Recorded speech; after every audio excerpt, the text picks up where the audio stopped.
The cage splintered under the cursed bear's claws, and Naveen's human eyes were gone behind a blood-red madness. Ebony had one chance: reveal the power she had hidden from every human, or watch the beast tear them apart. But what would that secret expose? Keep calm, Naveen, ordered. Leaves rustled, and somewhere something growled. Another howl ripped through the silence. To his surprise, he saw squirrels. With more bravery than he felt, he said, "It's only squirrels." The moment the words left his mouth, a low growl erupted from beneath the trees. A pack of wolves slinked out of the shadows. "Wait," a voice hissed out of the shadows. "I want to hear what they have to say." "Humans," she said the word as if it were a curse. "Are you Lady Ebony?" the younger of the two humans asked with a quiver to his voice. "What do you want?" She didn't bother hiding her hostility. The humans had chased her out of her home just days after her father's murder. Was she supposed to just ignore that? "We need your help." "That would never happen," the alpha of the wolves snarled. "By which god's name would I want to help you? Without his magic to keep it at bay, someone in our family will turn into a bloodthirsty beast once every 10 days. One of my younger sisters was almost killed once. My older brother has severe damage to his hip. I'm next, and I don't want to be the one to kill someone. You're our only hope." "Because it's the right thing to do," the boy said as if it was the most obvious thing in the world. "Now you care about right and wrong. Now, after your city chased me out of my home just days after my father's death," she snapped. "There is nothing that would convince me to help any human." "What about permanent protection for this jungle, and the creatures in it?" the soldier asked. She whirled on him. "You won't touch this jungle." It wasn't a threat, merely a suggestion. "What if we ban any hunting or logging here in exchange for your help?" "Sith, can I let the wolves have them now?" she asked, the basilisk still hidden in the shadows. "The proposal has merit," his whisper-like voice replied. "So you are a monster," the younger human snapped out, fear making him back up several steps. Ebony's eyes blazed. "Don't you dare call him that. He is the kindest person in the world. He's only taking your feelings into consideration and trying not to cause you fear. Something I wouldn't bother with." "I'll try to help," she agreed with obvious reluctance. "But I can't promise to lift the curse." "I'm not sure I can."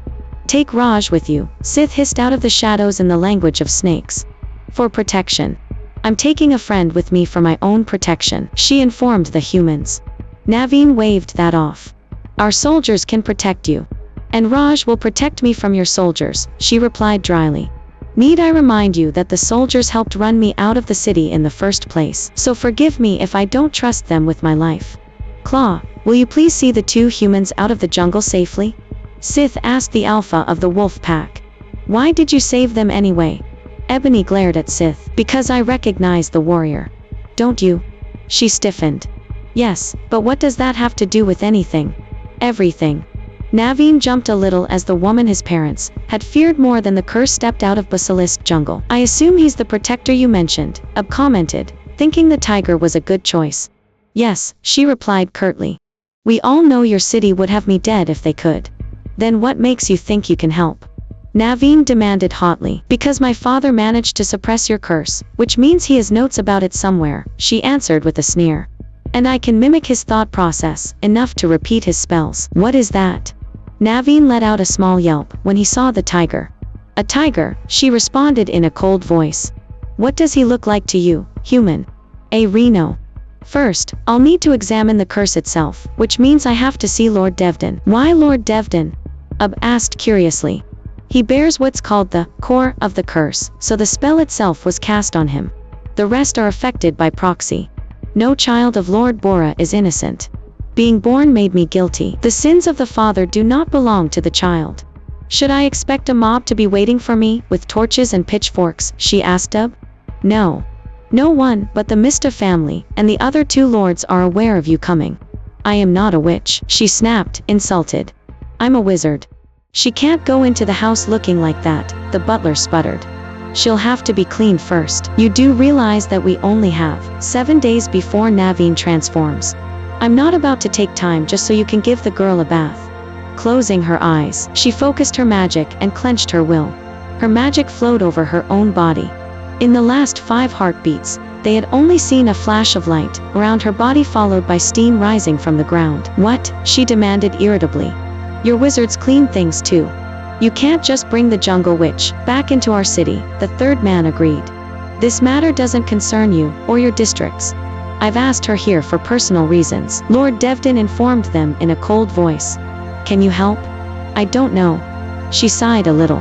Magic isn't as simple as can or can't, especially not wizarding magic. Definitely going to take a while, she said, feeling dread at the very idea. We could always kill Devdin to see if it would get rid of the curse. He does bear the core of it. I'd rather avoid that method if at all possible. Why did you seek my help now? And second, why does your son-in-law live here rather than with his family?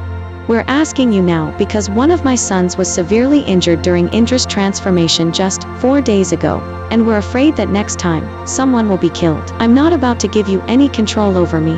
I'll live on my own, thank you very much.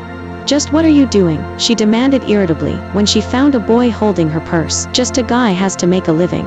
My family isn't making enough money right now, so this is the only way to keep from starving. She saw the tiger and said, it doesn't bite, does he? Only if he has to. What kind of person walks around with a tiger? I do. You can't be the jungle witch, the honey-eyed woman nearly whimpered. I'm not a witch. Those are human and I, thank the gods, am not. But you are the daughter of Lord Borodesai, the woman insisted. Ebony placed her hands on her hips. I am. Why in the name of all the gods are you in Rivera? Ebony's anger had everyone taking a step back. Buying clothes. Something wrong with that. I'll see to it that you get paid for your work with her. And I'll make a few more sets of clothes for her and send them to the Mista Manor. She's staying at the Southern Manor. No one will deliver anything to that place.